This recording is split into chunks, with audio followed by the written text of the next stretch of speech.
Hello. It's been a while. I had a lot of videos planned for August, but I could not make them because I lost a lot of reason to make them because the Becky Lynch Bianca Belair shit that happened on SummerSlam I just could not make any more videos because I was so angry at WWE and it just took away all of my passion for making videos for a while. And that's bad, absolutely, but I personally believe that All Out might just turn it all around because AEW is undoubtedly my favorite wrestling promotion right now, and All Out seems like a very good card on paper. And the best thing about it is that a lot of the matches are very unpredictable, and hopefully AEW does not have a Sasha Banks does not appear and Bianca Belair gets squashed by Becky Lynch moment, because that might just make me not watch wrestling ever again. However, I think AEW's All Out is going to be a stacked card with a bunch of surprises, at least that's what Tony Khan said, and I personally believe it is going to be great, one of the best pay-per-views that they will ever put according to Tony Khan. And while I am kind of sad that Pac and Andrade is not going to take place now, hopefully it will take place later. So with all of that said, this is how I would book All Out 2021. By the way, I also did not make rankings for SummerSlam and TakeOver 36, which still was a great show. So I'll just be showing the rankings, final product of it in the All Out rankings video, which will be coming out the day of All Out. If you want to see that, please do subscribe. The pre-show is only going to have one match, and it is going to be the Hardy Family Compound, consisting of Matt Hardy, Private Party, and TH2, taken on Orange Cassidy, the Best Friends, and Jurassic Express. This is the last part of the Orange Cassidy Matt Hardy feud. I think this should be the end. There's no fucking way in hell that this is going to continue, at least according to me. So Orange Cassidy has to win, so does Jurassic Express. They're very well protected, and I personally believe there's no way in hell that the heels are going to win on the fucking pre-show of all places. It wouldn't make sense, and AEW does a lot of stuff logically, so absolutely without a shadow of a doubt, I do believe Orange Cassidy and Jungle Boy and Luchasaurus and Best Friends are going to pick up the win, and that is also my prediction and how I would book it. And if I were in charge, the first match that would take place on the main show is going to be the Women's Championship match between Dr. Britt Baker DMD and Chris Statlander. Because A, giving the women the first spotlight of the night would be amazing, and I would like that a lot. And B, Britt Baker is just as big of a star as anyone else in the company that isn't named CM Punk. So it would make sense to do it right here. Now, I don't think anyone's questioning it. Baker is obviously going to retain, especially now that she even got Jamie Hayter as a muscle.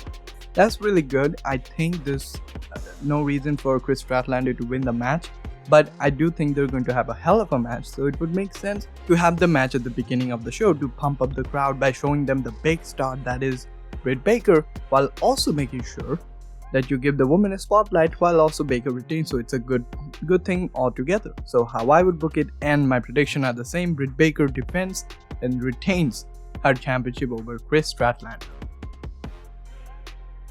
Now the match that I'm sort of not really excited for is next with Moxley versus Kojima. Now I don't know who Kojima is. I haven't been watching New Japan for a while, and frankly I haven't watched New Japan before Omega Okada, so it doesn't make sense that I would know him.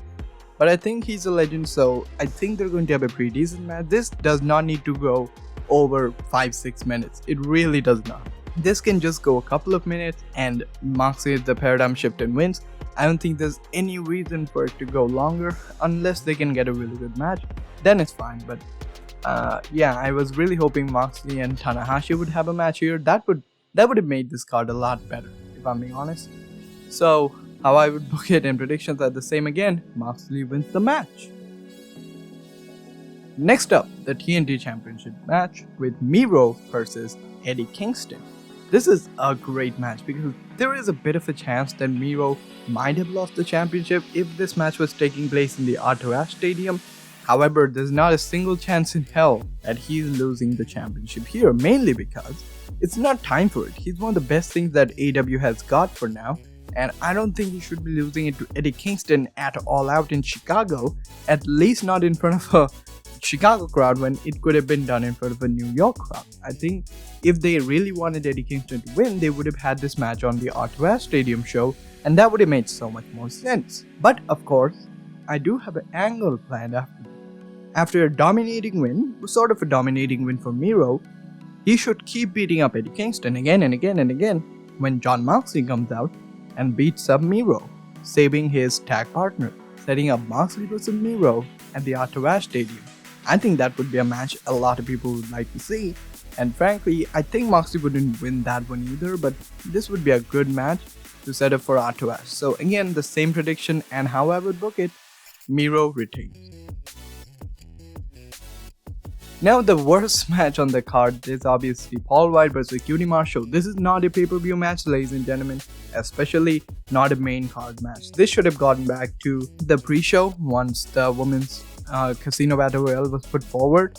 However, I do think there is a couple of ways this can go. And weirdly, after the recent Dynamite, I feel like this is a sort of an undecisive match because now, with the ass turning heel, you don't know if they're going to get in the match and interrupt and maybe help QT win. I don't know if that's going to happen, but it would not make sense that much to have Paul White lose his first match, especially against QT Marshall, who's a no one in AEW right now. So yes, I think Paul White is going to win. Of course, I would also have Paul White win in my booking, but maybe after the match, the Gun Club should really beat him up, and maybe we can see a Billy Gunn and Paul White match later down the line. Why not? Why not? Why not? I mean, why not, right? Nostalgia kills us all. Now, the Women's Casino Battle Royale. Now, there are a lot of ways that this can go. Genuinely speaking, there are a lot of ways this can go. You can have the biggest star in the women's division right now that isn't named Britt Baker, Thunder Rosa win it. You can have Jade Cargill win it. You can have Nyla Rose. No, never mind. You can have a couple of underdogs win it. You can have the Joker win it. But for me, I would have Anna Jay or Ty Conti win it. I'm still not sure who should win. It probably should be Anna Jay. But frankly, if I'm being absolutely honest with you, I think this would be the perfect place for Ty Conti to win it, because Ty Conti is a beloved AEW roster member, and while I'm pretty sure that the Casino Battle Royale winner will get a shot at the championship at a Dynamite or a Rampage, I think Ty Conti or Anna Jay, I guess, versus Britt Baker would be the perfect way to set that up on a subsequent Dynamite, while if Thunder Rosa wins or the Joker wins, that should be the match for the next pay-per-view, which is not going to be, because generally the winner of the Casino Battle Royale gets a championship opportunity at the subsequent Dynamite. So I don't know, I think Anna Jay or Ty Conti should win. I'm going to go with Anna Jay because she recently made her return and having her have an immediate push might be great. But I can also see Ty Conti winning because she's really fucking good. And there are a couple of feuds going into this, which is also great, which is unprecedented for AEW. You have the Penelope Ford, Bunny, Anna Jay, Ty Conti thing going on. You have Thunder Rosa, Nyla Rose, and the fucking Jade Cargill thing going on. Obviously, Britt Baker has her henchman in the match. This is going to be a good match, and frankly, I believe the Joker is absolutely going to be Ruby Soho. Would not make sense if she wasn't the Joker now, with all the vignettes. I can also see one half of the Iconics being the Joker. Maybe Deonna Purrazzo, or Mickie James, or Chelsea Green, or fucking Jordan Grace. I don't know. But I think Ruby Soho is almost 90% sure to be the Joker in this match. Would love to see her in AEW. She can help the women's division so much. However, when it comes to my prediction, I think the Joker is just going to win. I think the Joker is just going to win the fucking Casino Battle Royale because this is what they've loved to do. So, while I would have Anna Jay win the match, I would think that they would go with the Joker, maybe Ruby Soho. Now the match that is probably going to be the best in-ring matches up next, with Penta and Rey Fenix of the Death Triangle taking on Young Bucks inside of a steel cage for the AEW Tag Team Championship. I think this is going to be absolutely the show stealer. This is going to get 5-star and above probably. But for me, I think this can go two ways, right? It can either go with Penta and Rey winning the titles, which seems like it will. This is my prediction. They're going to win here. But this can also go with Young Bucks retention, and we'll get to why that makes more sense. But let's say Penta and Phoenix wins, that's great. But right now there aren't that many good heel teams in the tag division. Who do you have? Like 2.0 who are like tag jobbers right now, which is perfect for them, to be honest. You got FTR who are pretty decent, maybe the Acclaimed. But other than that, there are not that many heel tag teams that you can use right now, and I don't know who they would face later on, maybe Jurassic Express, but yep, I do think from the bottom of my heart that they should not win here, but I think they will. Now, on the other hand, if we have the Bucks retaining, let's say 100% without any interference they win because they are the best fucking tag team in the world, we can set up Pride and Powerful versus Young Bucks at the Arthur Ashe Stadium. If you're not having the New Yorker Eddie Kingston win there, how about we make the New Yorkers Pride and Powerful win the tag team championships in the New York show, not only dethroning Young Bucks but also in their home state. Of course it makes sense. This is how I would book it. It's simple, it's easy. Ray and Penta obviously have their stuff with Andrade and Pac going on, so this is going to keep them busy for a while. Pride and Powerful can then go on a match or a sequence with FTR again. I would love to see that again, and they can even lose the championship to FTR because that would make sense. FTR is really fucking good, and this can start the problematic decline of the Super Elite. So while I do think Penta and Phoenix is going to win, I would have Young Bucks retain. While yes, that does mean that every single heel is going to retain, it doesn't matter. It really doesn't matter. Now, maybe the most decisive match that I've had to talk about yet, MJF versus Chris Jericho. If Jericho loses, he will never wrestle in AEW again. The main reason why I feel like there's a chance that Chris Jericho might lose is because he said he will never wrestle in AEW again.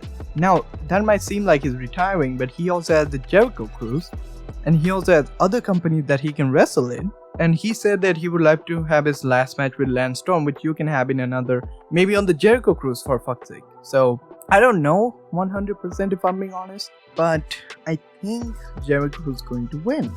I really do think Jericho is going to win this match, but I would have MJF cheat his way to a victory. While Jericho did lose his last match, but he had a hurt hand, and more importantly, his career wasn't on the line. So maybe Jericho will be more aggressive and would not be willing to give up that easily this time around, which leads to MJF cheating to win. That would make him the best fucking heel in the division that is named Miro, and I would love that. I would really love MJF cheating to fucking retire Chris Jericho in AEW. So while I do think Jericho's winning, I would have MJF win the match. This concludes the section of matches that can go either way, if I'm being honest.